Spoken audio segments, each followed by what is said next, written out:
한번 같이 따라서 하시죠. 이스라엘이 받은 복. 오늘 말씀의 제목입니다.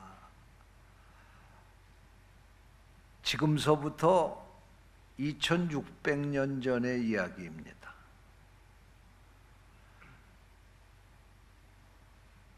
북왕국 이스라엘이 아수르라고 하는 나라에 멸망을 당했어요. 그리고 남왕국 유다가 BC 586년에 바벨론에 의해서 멸망을 당해서 이스라엘이 남북 왕국으로 갈라졌었는데 두 나라가 다 나라를 잃어버리고 만 겁니다. 그리고 바벨론이라고 하는 나라가 유다를 멸망시키고 와서 유다 백성들을 끌고 자기네 나라로 데리고 가서 포로로 살게 했습니다. 이스라엘 백성들은 이 바벨론 땅에서 포로로 살면서 36년이 지났습니다. 너무나도 그곳에서 사는 삶이 고통스러운 거예요. 자유도 빼앗겼지요. 그리고 모진 그런 고생스러운 일들을 감당하면서 노예처럼 그 땅에서 살게 된 겁니다. 그런데 1년이 지나고 2년이 지나고 30년이 지났는데도 해방의 기미가 없어요.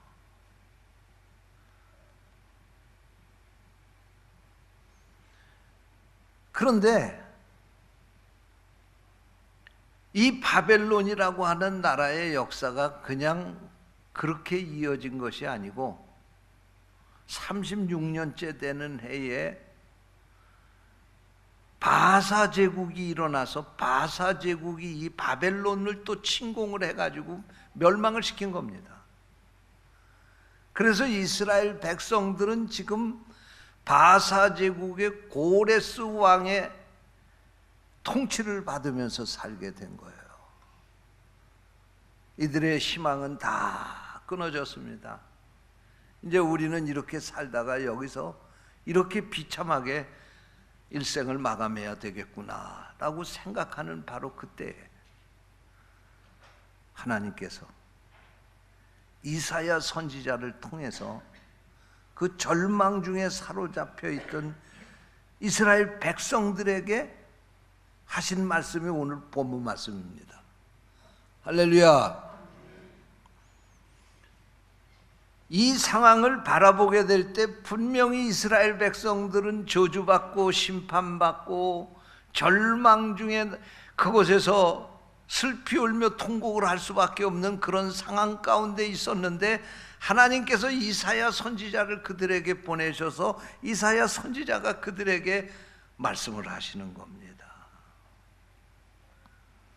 오늘 읽은 말씀에 보면 비록 이스라엘 백성들이 죄를 지어서 하나님이 그들을 심판했음에도 불구하고 그래서 그들이 이 비참한 포로의 상황 가운데 놓여 있음에도 불구하고 여전히 하나님은 이 이스라엘을 사랑하고 있다고 하는 것을 오늘 이 말씀을 통해서 그들에게 깨우쳐 주고 있습니다. 할렐루야.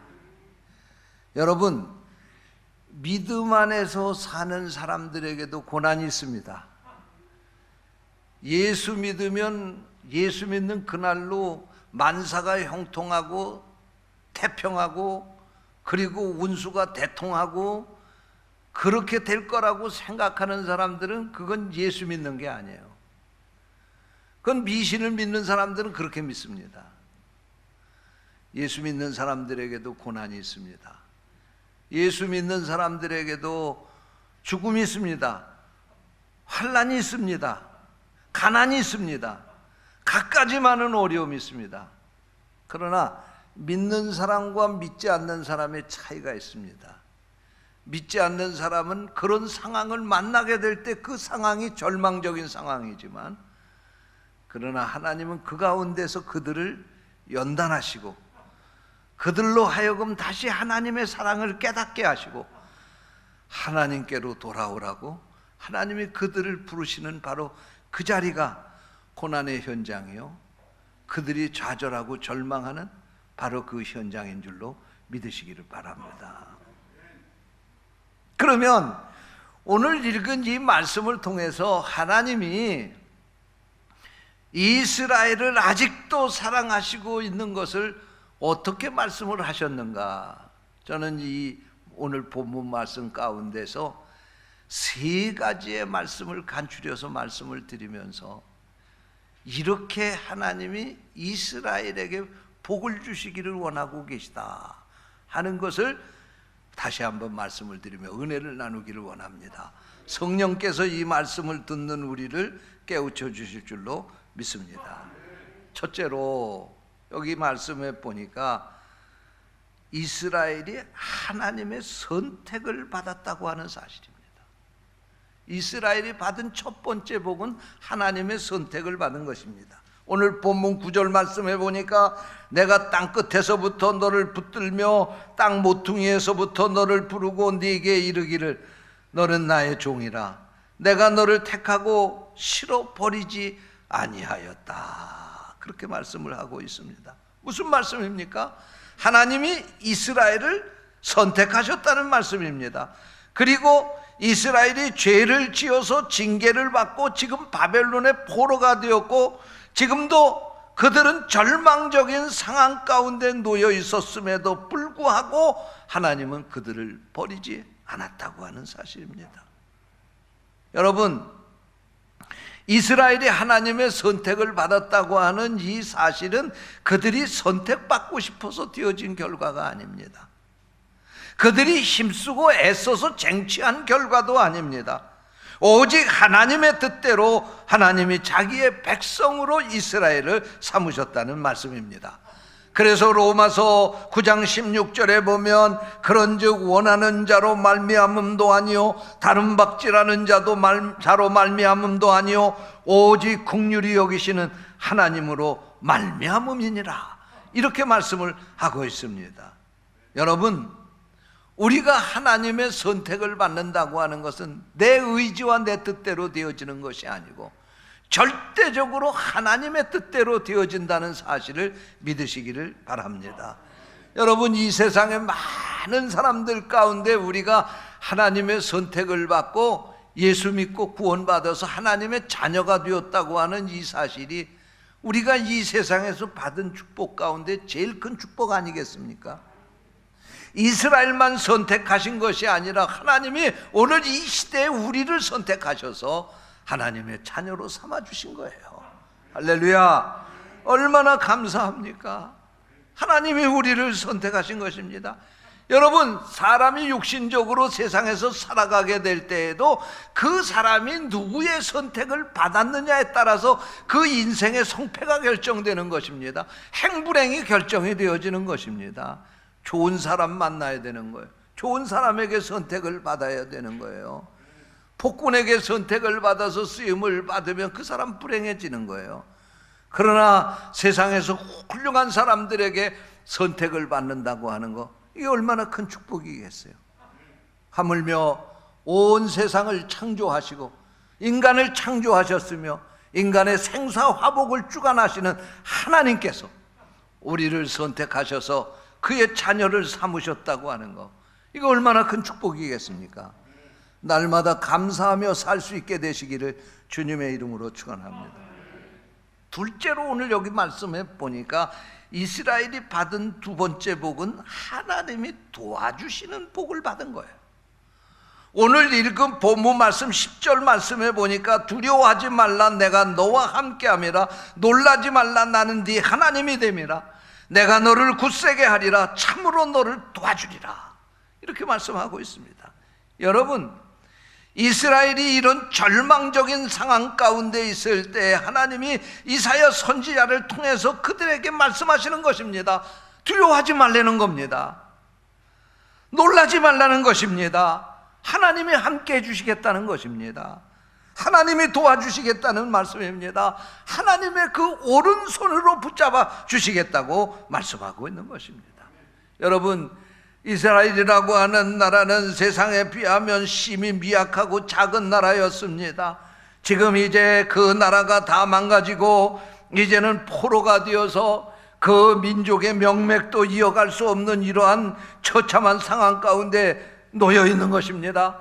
그럼에도 불구하고 하나님은 그들을 위로하시고 그들에게 희망을 주시는 것입니다. 걱정하지 말라는 것입니다. 염려하지 말라는 것입니다. 두려워하지 말라는 것입니다. 내가 너희들을 선택했고 내가 내 오른손으로 지금도 너희들을 붙잡고 있다. 그렇게 말씀하시는 거죠. 사랑하는 성도 여러분, 오늘 우리들이 세상에 살다가 실패할 수 있습니다. 병들어서 죽을 지경에 이를지도 모릅니다. 우리가 가지고 있던 모든 것을 다 잃어버릴 때가 올지도 모릅니다. 그러나 그럼에도 불구하고 그때도 하나님은 여러분을 붙잡으시고 여러분을 도와주신다는 사실을 믿으시기 바랍니다. 이 말씀이 오늘 우리에게 살아있는 말씀인 것은 이 포로 중에서 이스라엘 백성들이 좌절하고 절망하고 신음하고 있을 때에 하나님이 그들에게 찾아오셔서 말씀을 하시면서 내가 너희들을 도와주겠다, 내가 참으로 너희들을 내 오른손으로 붙들고 도와주겠다고 약속하신 이 하나님, 오늘 우리와 함께 하시는 하나님인 줄로 믿습니다. 우리가 하면 할 수 없지만 하나님이 도와주시면 우리는 절망 가운데서도 희망을 쏘아 올릴 수 있는 것입니다. 우리는 실패 가운데서도 성공을 만들어낼 수가 있는 것입니다. 하나님이 역사하시면 우리가 할 수 없는 것을 하나님은 하실 수 있기 때문에 그렇습니다. 성경을 보게 되면 목동이었던 다윗을 하나님은 이스라엘의 왕으로 만드셨습니다. 농사꾼이었던 기드온을 이스라엘의 사사로 지도자로 세우셨습니다. 갈릴리 바닷가에서 고기 잡던 무식한 어부 베드로를 주님의 수제자로 만드셨습니다. 예수 그리스도를 앞장서서 핍박했던 사울을 사도로 세우셔서 귀하게 쓰셨습니다. 이 하나님, 지금도 살아계셔서 우리와 함께 역사하시는 하나님인 줄로 믿습니다. 셋째로, 오늘 읽은 말씀에 보니까 이스라엘이 받은 복은 하나님이 동행해 주시는 복을 받았습니다. 오늘 본문 10절 하반절 말씀입니다. 참으로 나의 의로운 오른손으로 너를 붙들리라. 여기서 이 오른손이라고 하는 이 오른쪽은 성경에서 항상 올바르고 복된 방향을 뜻하는 것입니다. 성경에서 오른쪽은 의롭고 선하고 거룩하고 선택된 것이라고 하는 의미로 사용되었습니다. 성경에서 오른쪽은 나를 변호해 주거나 도와주는 사람이 서는 자리가 바로 오른쪽이었습니다. 그러므로 여기서 나의 의로운 오른손으로 너를 붙들리라 하는 이 말씀은 하나님이 이스라엘 백성들의 손을 붙잡으시고 의로운 길로 인도하신다는 말씀입니다. 하나님이 그들에게 가까이 오셔서 친근하게, 그리고 그들을 붙잡고 안전하게 그들의 길을 동행해 주신다, 그런 말씀입니다. 여러분, 우리가 해서 안 되는 일, 우리 하나님이 우리와 함께 동행하시며 우리를 도와주시면 반드시 우리의 일을 성취하게 될 줄로 믿습니다. 우리가 살아가는 삶이 아무리 거칠고 험한 험산줄령을 넘는 그런 고통의 길이라 할지라도 그곳에 우리 주님이 오셔서 우리와 함께 동행하시면 그것은 바로 하늘나라 천국이 될 줄로 믿습니다. 우리가 찬송가 440장 찬송 2절에 보게 되면 우리가 즐겨 부르는 찬송가의 가사가 이렇습니다. 세상 친구 모두 나를 떠나도 예수 함께 가면 외로움 없겠네. 가는 길이 위태하고 험해도 어디든지 예수 함께 가려네. 어디를 가든지 겁낼 것 없네. 어디든지 예수와 함께 가려네. 그렇습니다. 여러분, 세상의 모든 사람들이 다 여러분을 떠난다 할지라도 하나님은 절대로 여러분을 떠나지 않고 그림자처럼 여러분과 함께 저 천국까지 동행하시는 줄로 믿으시기를 바랍니다. 이사야 선지자는 이사야 43장 2절 3절에서 이렇게 예언했습니다. 네가 물 가운데로 지날 때 내가 너와 함께 할 것이라.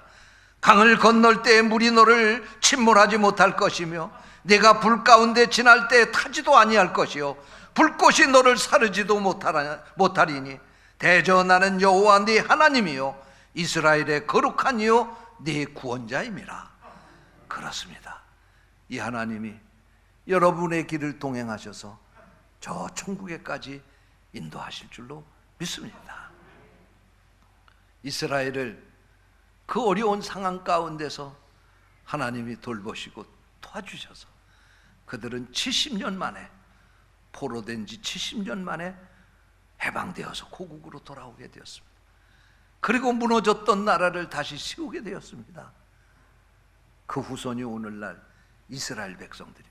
이스라엘입니다. 세계 정치, 경제, 사회, 학계, 과학 세계를 주름잡고 있는 유대인들, 바로 그들이 그 후손인 것입니다. 우리 하나님, 여러분을 도우시고 인도하시고 저 천국까지 동행하셔서 이전보다 이후의 삶이 더 행복하고 더 평안하고 더 하나님께 영광 돌리며 사는 삶이 되시기를 주님의 이름으로 축원합니다. 기도하겠습니다. 하나님 아버지, 감사합니다. 하나님이 이스라엘을 사랑하신 것처럼 우리를 사랑하셨습니다. 하나밖에 없는 아들 예수 그리스도를 십자가에 못 박아 죽이면서까지 우리를 사랑하셔서 우리를 구원해 주시고 지금도 우리를 도와주시고 또한 저 천국까지 동행하시는 것을 믿습니다. 이 믿음 가지고 저 천국까지 가는 우리 성도들 되게 하여 주시옵소서. 우리 구주 예수 그리스도의 이름으로 기도하옵나이다. 아멘.